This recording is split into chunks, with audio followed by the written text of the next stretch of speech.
Hey everyone, my name is Lyric Wardlow, and I am an author, motivational speaker, and activist in Austin, Texas.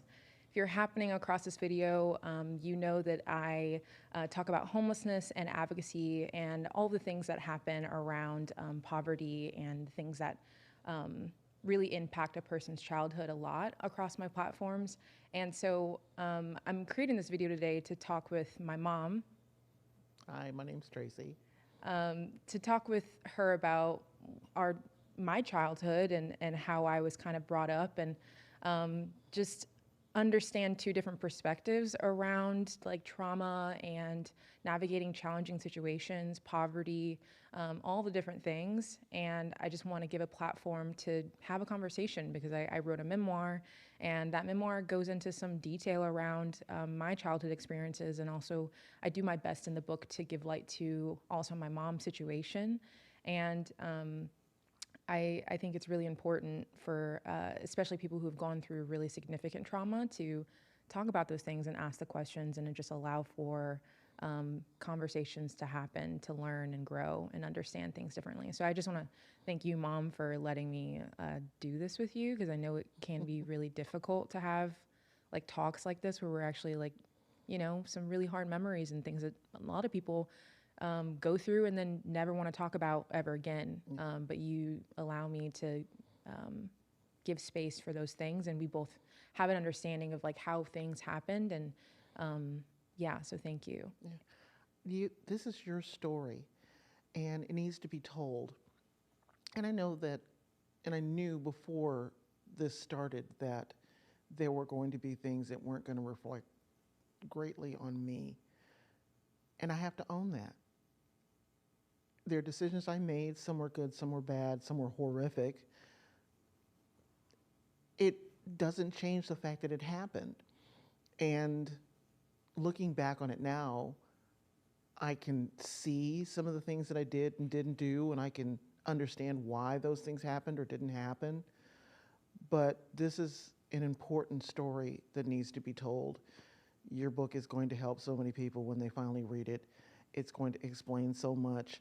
And people who have been through what we've been through are going to look at it and say, oh my God, that's exactly how it felt, and that's exactly what happened to me. Or I can completely understand because when it happened to me, I did this or I didn't do that. So it's gonna be so beneficial to so many people on so many levels. And people who have never been homeless are going to read it and say, well, I thought I knew what homeless people were, what they look like, how they became homeless, what it entailed. And they're going to find out that they didn't know anything, because before we became homeless, before we went through this, I didn't know. I thought I knew until the day we walked into the shelter. Yeah. And then a light went off, and so many things happened during the times that we were homeless and that I was homeless on my own, that made it so important for you to tell this story. Yeah. People need to hear it, they need to know it, they need to feel it, because this is something that needs to stop. Every person deserves a home. And if reading your book is going to show someone there are things that I could do to help someone not become homeless, or if I'm in this position, okay, I don't want to do that, or I want this to happen, or this is the way I need to go about doing this, it's going to change the situation for so many people. Yeah, and I know that some people who have come up to me after speaking engagements and gone, I can't believe your mom put you through situations like that. And I mean, it's understandable to an extent, and there's always that question of like, if you loved me so much, and you do love me so much, if you loved me so much, how could you do what you did, and how could you put me through those situations as a child? But I think it's more important to highlight what you did do for me, because I wouldn't be who I am if it weren't for how you raised me. And we'll talk more about like the ins and outs of how you parented me, and the pros and cons of certain things and how I experienced them. But before we get into all of that, I just want to ask you and give light to the human you are without being the mother title. Like, who were you before you birthed me and had me, and you know, how did that come to fruition? Like, you know, meeting my dad and having me. So before we get into all the nitty gritty stuff, just like, who were you before me? Before you, I was a hopeful singer, musician. I, Is that where my name but to came some from? I'm extent, assuming that is that where my like. You said you heard my name. Someone said like you heard it I, when you were pregnant. I'm very spiritual. I'm a Christian. I believe in God. I serve God. And you are my miracle. I had so many miscarriages before you. I had so many issues with fibroid tumors and infertility. And I had this wonderful doctor who was able to do my surgery and give me my fertility. And I asked God, I just want a baby girl. Before the end of the year 2000, and I think he kind of laughed and said, "Oh, you think I'm going to wait that long?" I had surgery in March and got pregnant with you in July. And that pregnancy was the most amazing pregnancy.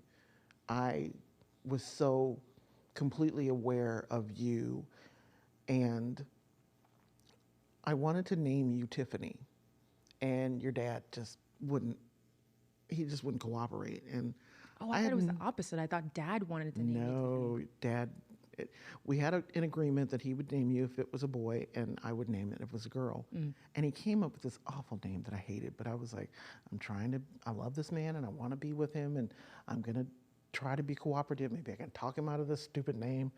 But when I came up with a name, he didn't want to hear it. Gotcha. And I had run out of ideas. Every idea I came up with, he shot down. And I'd run out of ideas. I had no idea what to pick. And God spoke to me and said, Lyric. And I would have never thought of that in a million years. But as soon as he spoke it to me, I knew it was the right name.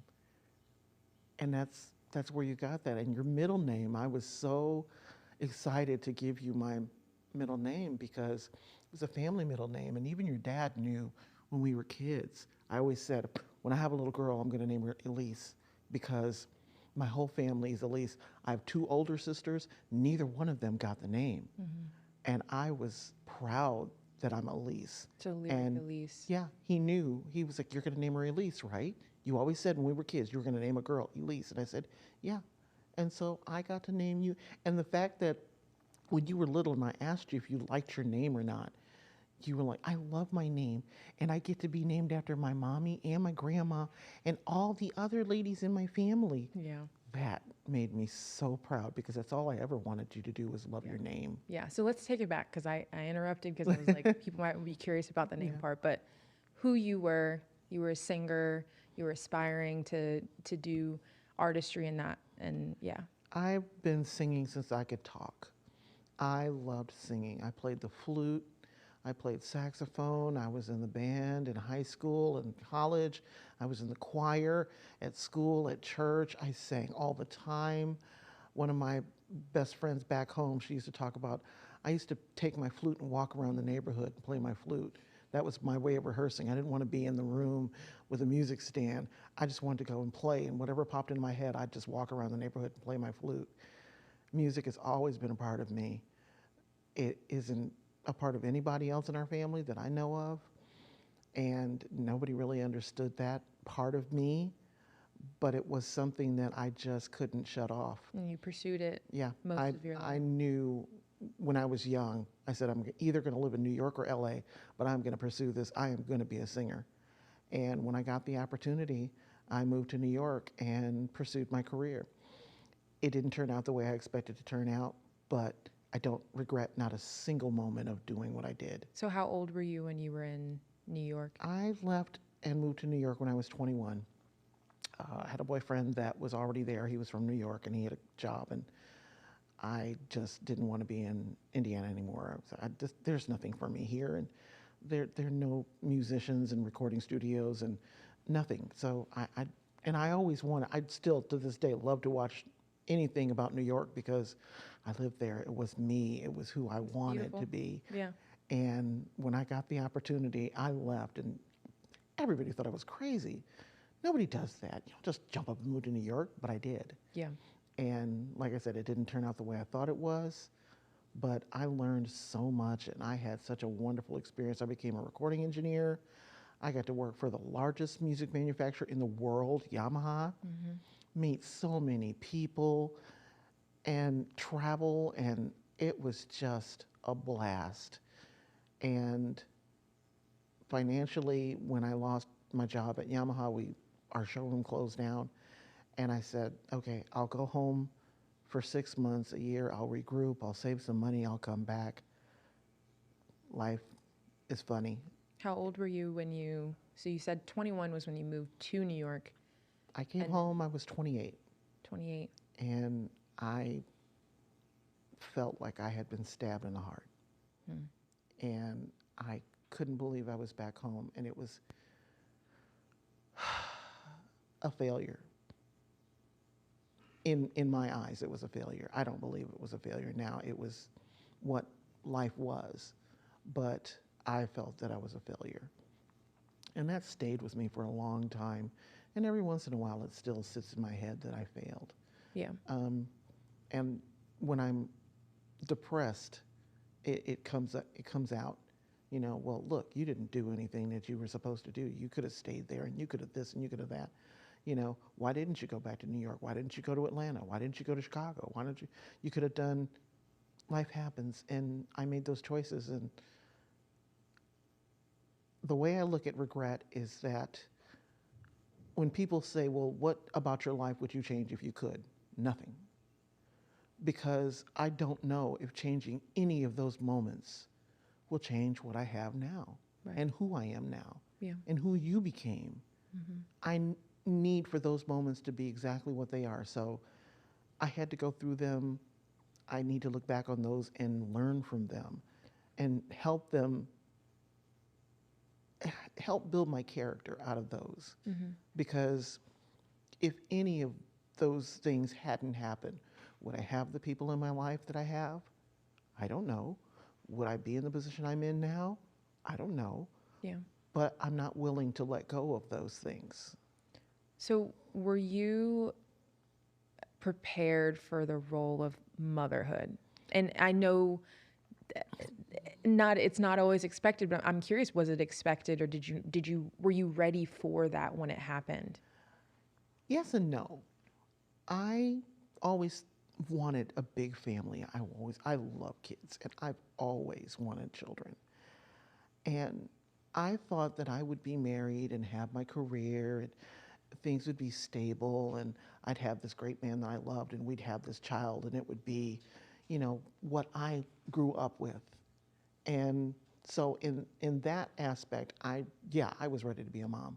I was 32. I was old enough to be a mom. I wasn't, out there trying to sow my oats. I was ready to settle down and be a mom, but I was not ready to be a mom on welfare.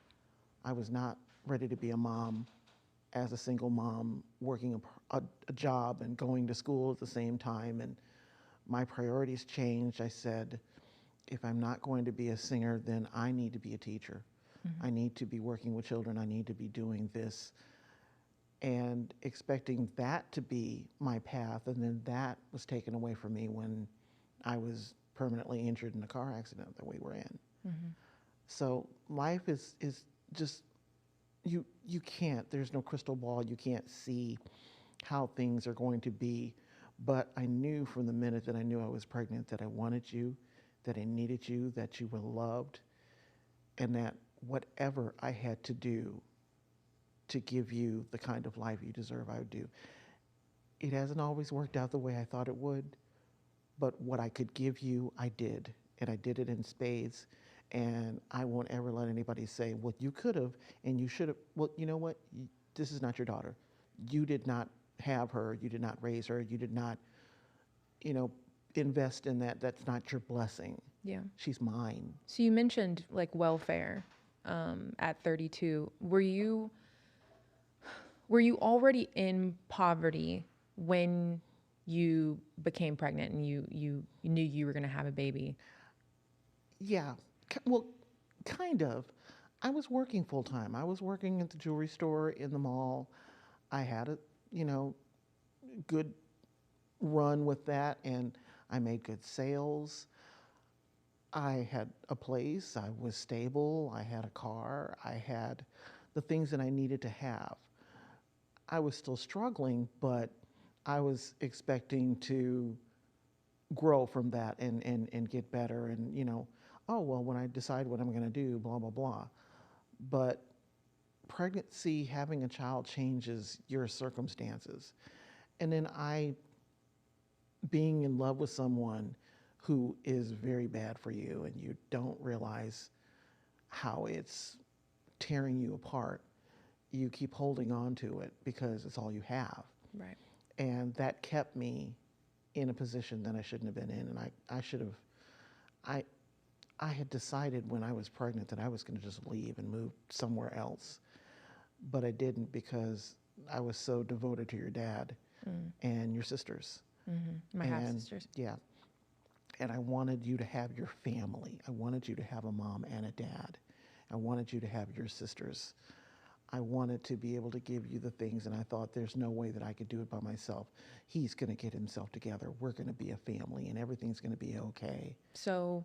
And that totally turned out wrong. So I come to life, and I'm here, and you have me. Where the first year of having a newborn baby, what did that look like for you? You were the best baby in the world. You never cried. You were happy. You were well, healthy. I had no problems. I absolutely loved every minute of being a mom and having you, and it was just, I get to wake up every day. That's how it's been my entire life with you. Is you enjoy being a mom. I do. It's always what I wanted. Even more than being a singer and having a career, I was the kid in elementary school that volunteered and went to read to the kindergartners when I got older. I was always helping out on the playground and in classrooms and at church with kids. And you're great with kids. I've always great with kids. I've always got a talent. Yeah. I babysat for my nieces and nephews all the time. I couldn't wait to be a mom. I absolutely. Yeah. And when I got you, that was it. That was my blessing, my dream come true. Yeah. There's never a day that I've ever thought, I wish I wasn't a mom. I wish that this wouldn't happen. And blah. No, on my worst days, I still have you. So where were we around that time? We were in public housing. We were struggling. Your dad he was into drugs. He didn't want to cooperate and do what he was supposed to do. He just couldn't get himself together. Mm-hmm. And you were working? Or? Yeah, we had an agreement originally that I was going to stay home and he was going to work and he was going to bring the money and pay the bills and I was going to be able to stay home at least for the first year with you. And that turned out to be a disaster. Mm-hmm. And at some point when you were maybe 8 or 9 months old, I had to pick it up and just say, I can't depend on him. I just can't do it.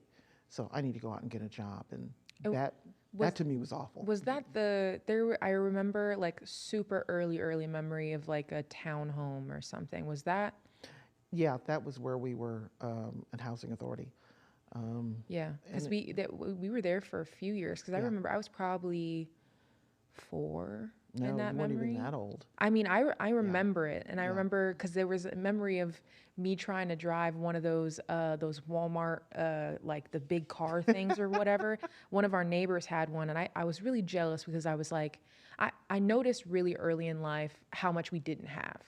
Like I really did. Even in that townhome, I noticed compared to other kids' places, just how much we lacked. Like when it came to big toys and a lot of food and like the cool snacks. Like we didn't have those things. And I remember specifically at that townhome, and I've seen pictures of it in like old photos, like grandma's old photos. But there was a kid that had one of those like big, it was like a car, but it was a mini car for kids. Right. And he had one, and I wanted to get on it so bad, and the parents were just like, "You're not driving that. You're too young." But I was a pretty small kid. You got in one time. He let you drive, and you ran smack into a It's like, Yeah. Lord, she just had to I get did. into that. I mean, the fact that that memory is still like so in my head, I really wanted to drive that car. Yeah. Yeah. And what's funny is we didn't completely lack because I had food stamps. We had plenty of food in the house. The girls came over, they ate all the time. But it wasn't like I thought it was going to be. Yeah. I expected by the time I had a child and I had a home with a yard and a vehicle and all the things that I had expected to have when I had you, and I didn't have those things. And Yeah. getting them got harder and harder and harder. Did you have like a plan out? Like what was your goal when I was a kid? When you were originally, the plan was your dad. The plan was I was going to be married. We were going to get ourselves together. We had talked about moving to Atlanta or Florida. But dad was a red flag. Like he was a red flag. And I still to this day don't understand why Because you when you loved love this man when so you- much. I loved him from the time we were kids. And I hate to say it, but he was my first love. And when he came back into my life, that feeling was still there. And unfortunately, sometimes when you let emotions rule and not your head, you make bad decisions. And I just kept siding with it. I love him, and he says he loves me, and I'm just gonna be there and support him, and I'm gonna be the great mom, the woman that he needs me to be. And you don't want to see the obvious, because in order to see the obvious, that means that you have to make different choices. And Yeah. people aren't. One of the reasons that I want to work with women who are victims of domestic violence, I don't understand the concept of letting someone physically hurt you, but I do understand the concept of someone emotionally inflicting pain on you because I allowed it to happen. And you have a huge heart, Yeah. and we're very similar. Yeah. Is we love people and we love people hard, so it makes sense, but it's frustrating because, yeah, And growing up seeing you struggle so bad was hard, and you did your best to never demonize my dad and the fact that you were a single mother. I never heard you once in my entire childhood complain about the fact that you were a single mom. It was just a fact of the situation, was that you just happened to be a single mother, but you never made it seem like he was a bad person. And I never really got a bad view of dad until my own experiences long later after. And see, that was my thing. I didn't want to be the person to do that. I wanted you to come to that conclusion on your own. Yeah. I see children all the time that they don't like their dad because their mom talked about their dad all the time, and come to find out that their dad is a really good person. And I still, in my heart, for a long time believed maybe one day he'll change. Maybe one day he'll get it. I have this incredible kid. He's going to figure out eventually that what he did was stupid, that he walked away from this amazing little girl. But I didn't want to poison that, because if at some point he did come back into the picture and was a good dad, I didn't want you to resent me. Well, you told me he was this, and you said this and this and this. I needed you to come to those conclusions based on how you felt, based on how he treated you, as opposed to what I said. Yeah. Because what I said and what reality is are very different. Yeah. You put your heart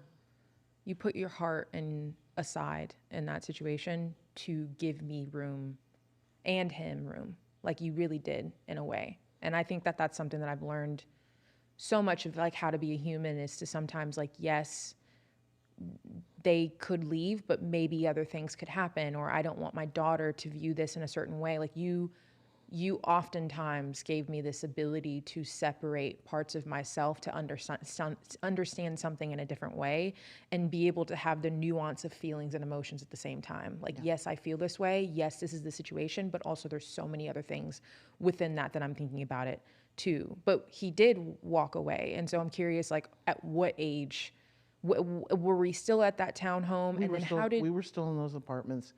You were 13 months old. And what's funny is, when I was pregnant and when you were little, I told him, I was like, if you ever walk away, you will never be welcome back. That will be the end. And when he walked away, I spent one day crying. And the next day I said, I'm done crying. He left, and it's his loss. And I'm not going to shed another tear for him. And when he acted like he wanted to come back and acted like he wanted to be a part of your life, I was like, nope, told you. You knew my dad when I was a kid. You knew what kind of parent I expected. You weren't You're gonna not do that. that to me. And if you couldn't do that, you were gone. And you're not going to walk in here and play games with me Yeah. or her. I'm done. And I never let him until I Later let on. you make the decision that you needed You to let see me your learn my dad. lessons on my Yeah. own when I was capable and old enough to do that. And yeah. And even then, I had no idea Yeah. that And it was we, going to turn out that way. yeah. And so I'm curious. So 13 months, when in the book, I start off the memoir at the house on Kenmore. When did we move in there and what was that like? Like, why did we move into that house specifically? We moved into the house because Grandma owned the house. And I originally, when you were that small, I wanted to go to the shelter because they had services and I felt I could get some help and before things got really bad. I'm surprised you were even willing to move into the shelter. I knew I needed help and I was going to get the help. Unfortunately, your grandma was all about appearances. Yeah, I mean, we lived in a small town. Everybody knew everybody. So Yeah, and she was all about expectations and, you know, what happens if people find out? for sure, And because social status is important in small communities, and gossip is fire. but it's for her it was more than gossip. It was who she was. It was her. It Yeah. was. I mean, it was who Grandma she was the first lady of a Baptist church Yeah. in a small community. So her daughter moving into a homeless shelter was, I mean, her Heck, reputation. She was completely undone because I was an unwed mother, and she didn't want to tell anybody that I was pregnant. Wow, I didn't even know that. Yeah, she didn't, and I was like, at what point are you going to tell someone that I'm pregnant? Because I want to have a baby shower and I want to invite people, and I'm screaming to the rooftop Yeah. that I'm having a baby because I am happy and I Yeah. am not ashamed. And grandma She gave wouldn't you. tell anybody. She wouldn't tell anybody. She gave you the house with conditions, or like. No, she just basically said, no, you're not going to the shelter. Here, I have Miss Blake's house. You're going to move in there. It's going to be fine. Eventually, you're going to be on your feet and you can take over the house and blah, blah, blah. Like we were renting it out. We weren't even renting. Oh, we but we were weren't supposed to, yeah, we were supposed to, We were I was living supposed to in it. take care of everything. The problem is that house was shambles. Yeah. It had black mold, which I was allergic to.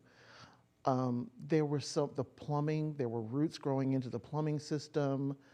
The house was old, it wasn't taken care of, and I wasn't in a position to do any of that. I was a teacher's aide working in a high school. I didn't have any money. Right. There was nothing to invest or put into the house. I mean, had you even had experience taking care of a house before? Not on that level. Like we had a backyard in Yeah. that house and, And a I garage. couldn't, and I couldn't mow the lawn. Yeah. And I couldn't, there were just things that I had no lawnmower and the grass was overgrown and I'm like, what am I supposed to do? I can't do this. Yeah. But she wouldn't let go of the idea that I was supposed to be responsible for the house and I was supposed to take care of it. And by her giving me the house, it Everything was solved. Yeah, problem solved. It has solved the problem. And I'm like, it didn't solve anything. No. It just made it worse. More pressure because you had no idea what you were doing, and now you have a newborn or a young kid. You were 2. You were about 2 at the time. Yeah. And I just, I couldn't get her. I couldn't get her to understand. I couldn't make her understand. Right. So how did it feel living in that house? Because we have two very, like, we had the same experience, but I was a kid and you were an adult. And you were someone taking care of a kid, and I was the one watching you try to take care of I me felt I was a prisoner in that house. in that house. I just, no matter what I did, I couldn't take care of it. I couldn't just, there just wasn't anything I could do. And I couldn't, I wanted to move into the shelter, but I didn't want to hurt my mom. I didn't want her to go through what I knew she would hear, and I couldn't. And so I stayed when I shouldn't have stayed. Yeah. I shouldn't have let her make that decision for me. And we didn't leave that house until I was No, until 9, we moved into the the center. homeless shelter. Yeah. And what's funny is we talked about this, the moms and I, all my friends that were in the shelter. we have conversations, you are actually homeless months before you actually walk through the doors of a shelter or sleep on someone's couch or, you know, couch hopping from friend to friend, family member to family member. It's always, when I get my tax return, I'm gonna, well, if I could just get this job, well, if I could just get this payday loan, well, if I could just borrow some money from so-and-so. But you're just trying to keep it all Yep, you as just, much as you can together, but you see it just starting to crumble no, and crumble you and don't crumble. see it. Oh, you don't see it? No, It's you just don't like, see it. You think that that one thing is going to solve the problem. When I get my taxes, girl, I'm going to get this big fat tax check, and that's going to take care of everything. And no, it's not, because you are still going to be in that same situation.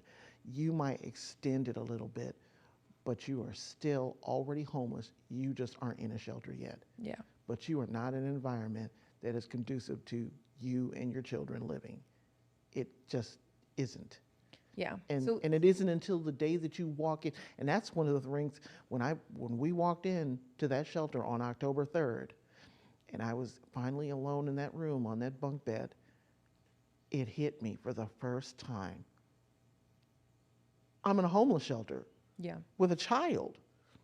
I don't have anywhere to go. Yeah. I don't have a job. I'm disabled. And why am I here? Why did this happen to me? Yeah. I don't understand. Why? What am I supposed to do? How am I supposed to take care of her? Right. What's going to happen to us? All those things come crashing down. Well, I want to talk about the house because that was where my entire identity began, was in that house. And for people who don't know, you have a hoarding issue and you struggle with hoarding. I didn't know at the time what that was. It didn't click in my head, but even now I'm like trying to self-soothe because of how stressful it was to be in a home that was so unhealthy, like so unhealthy. Like every single thing I can think about in that house was horrifying. And you know what's funny? In the last couple of years since we've figured out that I'm on the autism spectrum, Shit makes sense. it completely makes sense. Yeah. So many, but not just in the house, because those traits have been with me my entire life. Right. But no one ever sat down and said, why are you doing this? Why Yeah. did you make this decision? It was a lot Why of are you-" shame and blame and do Yeah. better. And I started to, as a kid, start to shame and blame and be like, Mom, do better. You're my parent, do better. Why is, and I'm going to, some of the situations, just to explain it, you have a couch, for example, and this couch is for the two of us. I didn't get to sit on that couch very often because you had a very clear system of how you needed things to be on that couch, which was your coupons and plates and your cups with lemonade and purses and clothing, and I mean just piles and piles and piles of stuff, where if I wanted to sit on the couch, I could either sit on the spot when you weren't there that was clean, and sometimes even sitting on it, the couch cushions would go in and then things would slide into me because of how much stuff was on the couch, or I would have to move things out of the way to be able to sit next to you and have time with you. Okay. And that wasn't just that couch, that was everywhere except for my room, which I didn't always keep clean, but it wasn't as, crazy because it was my space and I was doing with it what I wanted to, know, but everything else was really hard. I couldn't do my homework. We didn't even have a table for me to do homework. I was doing my homework on bed sometimes. And the kitchen, we didn't have family meals because there was things everywhere and you weren't clean. And so as a kid, I had to grow up going to other kids' houses and seeing clean areas and all these different things. And then I'd come home and walk in and we had cats, which made it even worse, the smell, all the things. And I actively watched you in depression as well.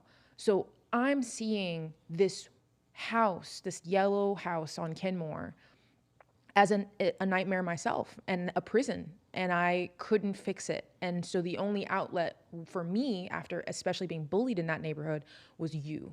and I was angry at you, and I was doing my best. And I write in the memoir about how I was attempting to be like, Mom, just cut the coupons. I was 7 years old and I'm telling you, just cut the coupons, throw them away. Why are these scraps right here? I'm cleaning up after you and you're getting mad at me because I moved or threw something away. And so the dynamic of you being a parent, and I'm like, why aren't these other moms? We didn't even have things like, we didn't have decor. You were now knowing you were so frustrated and felt trapped in that house. I'm just feeling like the kid in elementary school who wants to go home and have a nice area to live in, like in the school books and in movies.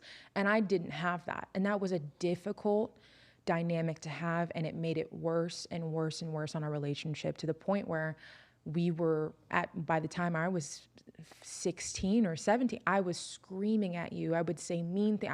I remember saying I hated you, and I would talk about you in such mean ways. And it wasn't that I hated you, but I was so frustrated with the fact that even at 7 years old, we were living in poverty my entire life. And that early in a stage in life, I was still going through so And much. part of that was also the failure thing. People don't realize once you label yourself as a failure, it becomes almost impossible to see yourself as anything other than a failure. Right. You were trapped. You felt trapped. And I felt trapped being the child that you had, that you loved dearly. Like I could talk to you about literally anything. You cared about my schoolwork and how my friends were treating me and how my education was doing. You would read me books every night. When we had no gas, no water, no electricity, you were doing things to ensure that I was still warm, that I still had a food on the table or food in my lap. You still always made sure that the emotional mother part was always there. Always there. I never doubted that you loved me dearly. Like, that is why we now have matching tattoos. That is my everything present, because you literally, the amount of times that I felt so bad for being, I was going to say, I literally just thought about like being nothing. Like, I felt like nothing as a kid because we had nothing. All we had was each other. Because when we had no gas, no electricity, we're in the dark with candles on, playing Uno on the floor. We just had each other. And that's all I cared about sometimes. Was I just wanted to see you happy, like watching you go through depression. And I like talk about in the memoir, like you being at the computer in your bedroom, and I would leave for school and you're clicking on that pinball game, and I'd come back and you were doing the same thing. Like no consciousness, awareness, anything. And I just wanted to see you be my mom in the way that I knew you were. But you wouldn't even leave the house sometimes. I'd go to the park and I'd walk myself to the park. I'd have other kids do that for me because I knew just how hard you were having it. But I also was struggling with, what the hell is going on here? And at that point, physically, because of the car accident, now I was not only mentally not there, but now my body was breaking down. Yeah. And you were still also overweight back then too. And you were just struggling with issue upon issue upon issue. The car accident made everything worse. And it was just like, what else could happen at this point? And then that house just became unlivable. And I couldn't find a way to tell people that, to explain it to people. I had no way to voice that. I mean, there were a couple of people that I could talk to about it if I really, Marie. I could have talked to Marie, Roy. Yeah. I had a few people. But Jen, no one ever came to that Jen house. wasn't even in the picture then. We never had people come to that Yeah. house. I mean, I remember one time we had, I was think it was embarrassed. one of my cousin or somebody tried to come Ina. by. Yeah. And they tried to come by and I knew what you were trying to hide. And you were just like, no, don't come in. And she was playing around and being like, oh, and you were just shutting it down. And I knew at that age what was going on, and you were just like not ready to fully have to be accountable. And we still have that sometimes where I know you're doing something off and I'm trying to call you out for it, and I can tell you're trying to, like, you don't want to fully get into it because you know how bad it is, but you don't want to address it yet. Yeah. And that was that house. Yeah. Was 8 years of just not addressing it at all. We only had, I think, 2 kids came in the house one time for Christmas. You decorated, and I begged you. I was like, please clean so they can come in. And we did like snowflakes on the window and stuff. And I remember that. And that was the only time I ever remember people setting foot in that house. And it was because I begged and pleaded for you to clean so that we could have a Christmas little party at the house. We had one time where I managed to get the house clean, and we had a bunch of kids come over, and we did Disney movies, and we did little pizzas. Oh, I don't and- remember that. Oh yeah, we actually did that twice, where we had the kids come in, and it was summertime or something, and we did little mini pizzas. Everybody got to decorate their pizza and put it in the oven, and I had a couple of videos of Disney movies, and they were all able to, and we made Kool-Aid, and that we did it twice, where you were able to have a bunch of friends Yeah. come over and do that, but it wasn't very often. Right. And I'm not surprised that you don't remember, because it was so few and far between. Yeah. I mean, But for so long. yeah, you were so determined to have someone to play with, and I think Cassidy and Jaquan and some of the other kids from the neighborhood, and Yeah. we did it a couple of times where I was like, yeah, I'll get some. We did the English muffins and got all the stuff for Yeah. the pizzas, and Yeah. But I mean, I remember begging you to clean, and you would ask me to do the dishes, and I didn't want to do the dishes because the dishes had been sitting in the sink for days and nasty water that had been sitting there for a long time. And I got traumatized really young. And I mean, literally, like, I still have a physical reaction to thinking about mess in that way now. Like it is a deep setted trauma. And it's hard for me still to talk to you about that kind of stuff because I'm like, and it changed me. it was mentally, I didn't know how to do it. Physically, I now couldn't. The back was getting worse and worse and worse, to stand up, to walk, Yeah. to try to lift, to But move, also- to anything. It was getting worse the- and worse and worse. I think some of the things that you've struggled with, and now understanding that you have autism, is that organization and cleaning and all of those things have been really difficult for you in general. Not just when you Yeah. became disabled, but like that has just been a mental block for you for Right. my entire teen And childhood. the physical and depression Made it worse. worse. Way It worse. was like it put a magnifying glass on it. It's like, or it multiplied. Okay, you thought it was bad. Let's make it 20 times worse. Yeah. Because now you have this that Right. are adding to those things that you. Yeah. And I had no tools, and I had no one who actually asked questions and said, "Well, why?" I don't understand what. Right. You There didn't was have just any support. No, Someone who could none. sit down with you and be patient and go, let's break it down. You probably had a list, a myriad of things and stuff on your to-do list that you felt overwhelmed by, because even now when I help you, I can tell how much it is on your plate for you to handle and how overwhelming that can be. And so like I actively remember seeing how stressed you were. And you had a car at one point. We had the station wagon, and that station wagon was always messed up and having problems, and you were trying to figure that out, and also live in that house that was messed up and have a child who needed schooling and transportation, and I broke my wrist at one point. Like I had all these things going on, and you're just trying to, figure it out and be my mom. And did you ever notice how bad I was struggling? Not to the extent that Did I you're not talking show about. it? Like, did I not seem like I was? I was going through wallowing stuff. in my own stuff, so So it was you hard for couldn't me to see- see. There was a part of me that saw some. Did you not want to see it? Like, No, did you not it want to was- see me? No, it wasn't that I didn't want to see it. It's that I couldn't. You were too just overwhelmed by your That own I was so overwhelmed mentally. I was just literally shutting down. Yeah. I wish you could have saved me at certain points, really. Like, I really wish you could have saw. You know what? If I could have saved myself, then I would have been able to save you. I know. And that's the thing that hurts the most, is that I am to blame for a lot of this. I am to blame. There's no easy way to say it. I have to own it. It is on me. And autism or back or any of that stuff, it is still what it is. Yeah. It is what it is. And that's how I've kind of dealt with it, is like, there's no way to change it. And yes, I would have really, a lot of my life, and even Kenmore wasn't as bad as some of the situations that we've been in, especially as I got older and really needed you to step in, and you were unable or didn't realize just how important it was to step in. But at this point in my life, at 28, it is what it is. Yeah. and I have to understand it and heal from it in the best way that I can.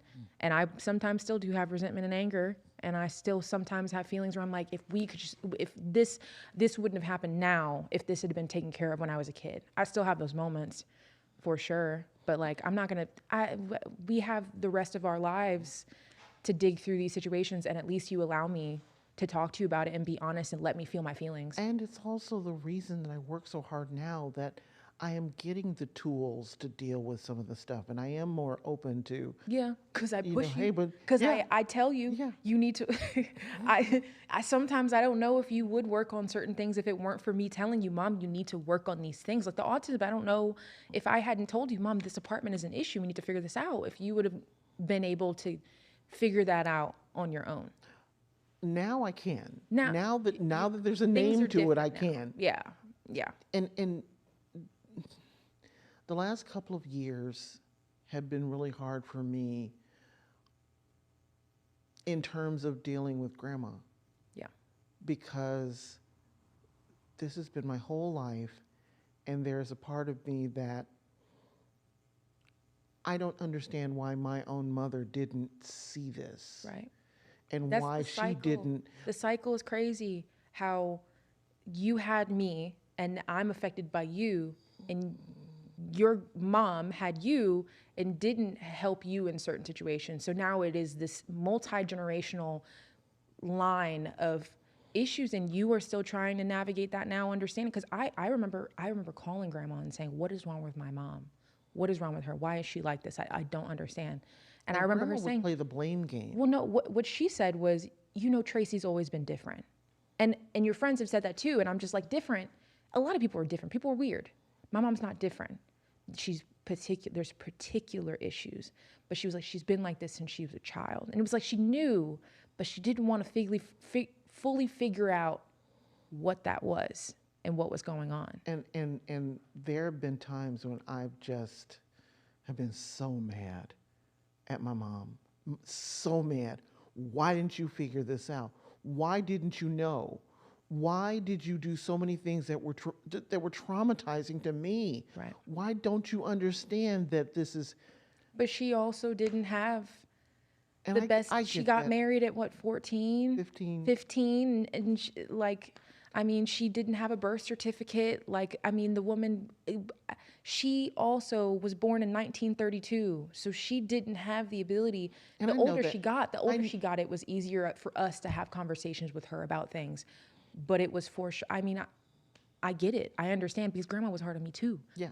Like the amount of times that we had issues with her. Yeah, and you are the Back and forth. first thing that ever made me stand up to her. Yeah. Because before I let her run over me I when it watched came to her everything. run over you. The things that she would say to you sometimes that she would say to me, and I watched her say to you, and even worse, harsh Well, things. we still have this issue with the teeth, and Right. her never wanting me to be a singer or Yeah. musician. She cared about Never presentation wanted so to- much. She yeah. had to be perfect. The woman went to bed with curlers in her hair every Yeah. night. And I just that was I know she did it on purpose, because she didn't want me to sing. You have no business being in the choir with Yeah. your teeth looking like that. And that was the minute I still can't go to church now, because I'm afraid of how people see me with the issues that I'm having with my teeth. Yeah, and she I've did had the same friends thing to from me. church that said, Yeah. "Don't let that stop you from coming to church." And I'm like, "You don't understand. I was traumatized." I remember how hard it was when she said that. I saw you break apart when she said that to you and was like, I don't think it's appropriate for you to be in the choir with your mouth the way it is. And that was hard for me to see. And she was like that with me too, where she expected us to be presentable Black women who represented her in the perfect way. And if we were not perfect, then it was very hard for her to show the amount of love and pride that she truly did have for us, because she wanted us to be a certain way. Yeah. And that is why I had issues growing up, because I was like, I have to look a certain way, I have to be a certain way, I have to present a certain way, especially in a Baptist church where my grandmother was the first And lady. the older you got, the more I started saying, this is going to stop. When we argued about the high heel shoes, and you got those shoes, and you earned money to get those shoes, and you taught yourself to walk in those shoes. Did I know you were going to pick 5-inch heels? No. Did I care? No. And when you need to not let her wear shoes in her, nope, not going to do it. No, not going to be that cruel to her Yeah. because she earned it.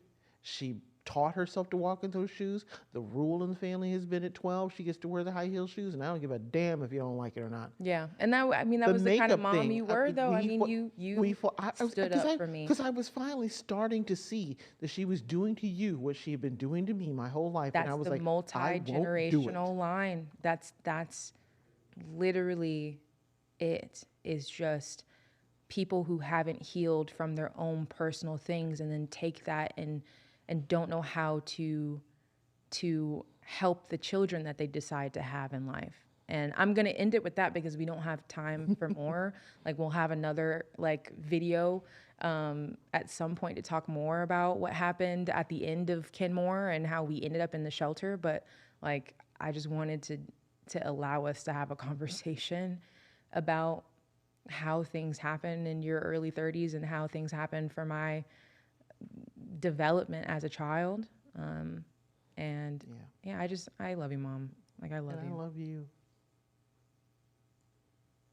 We'll leave it at that, y'all. Thank you.